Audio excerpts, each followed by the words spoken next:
And joining me now is Jonathan Dekel-Chen, the father of Sagi Dekel-Chen, who's been held hostage. He was captured on October 7th. His wife was pregnant at the time, gave birth. So his young daughter, whom, of course, he's never seen, is now 7 months old. That's correct. His youngest daughter, her name is Shachar, which means dawn in Hebrew, is the third of his daughters, and his two older daughters, aged 3 and 7, they're waiting for him to come home. As are you. And the emotion, the grief. You're not going to go to the gallery. There were invitations for all of you. You're not going to meet with Netanyahu today. Correct. Why not? Well, I've come to the conclusion that was actually reinforced in a meeting that he called of hostage families that are in D.C. on Monday evening, which I attended.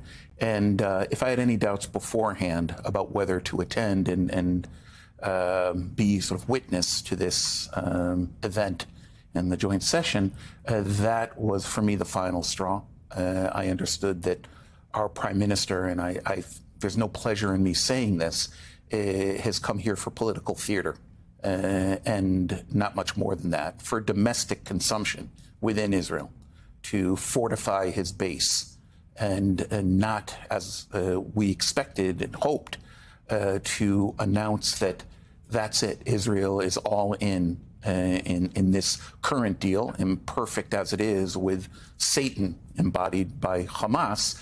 It does not appear that there's any intention of that at all, which raises the question, why was he invited? I don't have a real answer to that by the speaker. And why should he come? Because there are no outstanding security differences, really, between the U.S. administration, Congress, and Israel. So this is for political purposes, and I do not, there's no reason for me to be a spectator for that. I was told by some of your other family members, hostage family members, that they were also upset because the prime minister brought with him Israeli family supporters.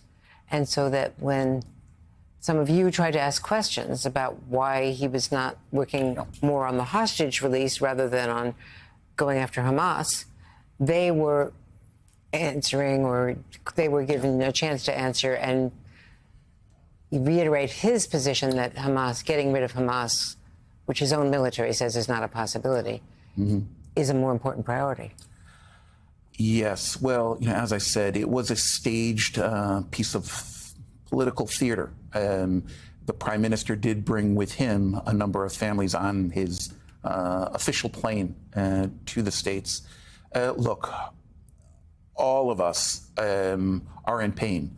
Those who he brought with him are the most vocal at that meeting were not actually hostage parents at all, even though the meeting was announced that it was for hostage families, intimate, and it was neither intimate nor just hostage families. And in fact, those who were most vocal were people not disposed to anything other than Bibi's political line. Now, you're going to get a chance to meet with President Biden and Netanyahu at the White House, which is not his home turf, and just the American hostage families who are of a similar mindset. Do you think that that will be a unique opportunity for the White House, for President Biden, to pressure him to put hostage release first?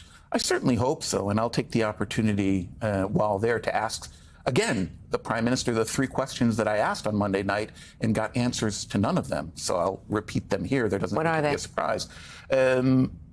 First and foremost, why is it that he is delaying signing this agreement when the entire Israeli defense establishment, intelligence community, and his own defense minister have already said publicly that all of the conditions are ripe to sign right now, and any additional delay simply risks the lives of the hostages and does not enhance Israel's security situation?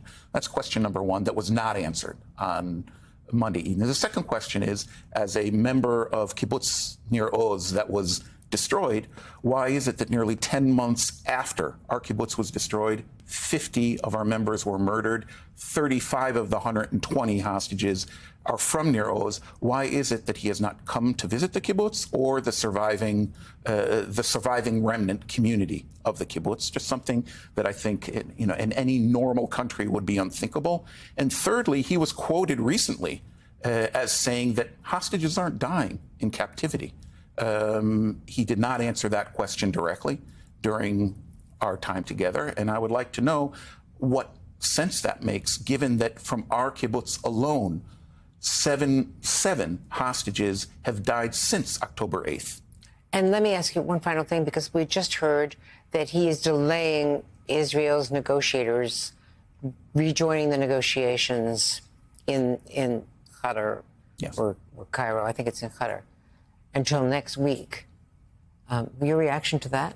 Outrage. It is yet another move in a pattern since December of delays, obfuscations, obstruction of getting this deal done.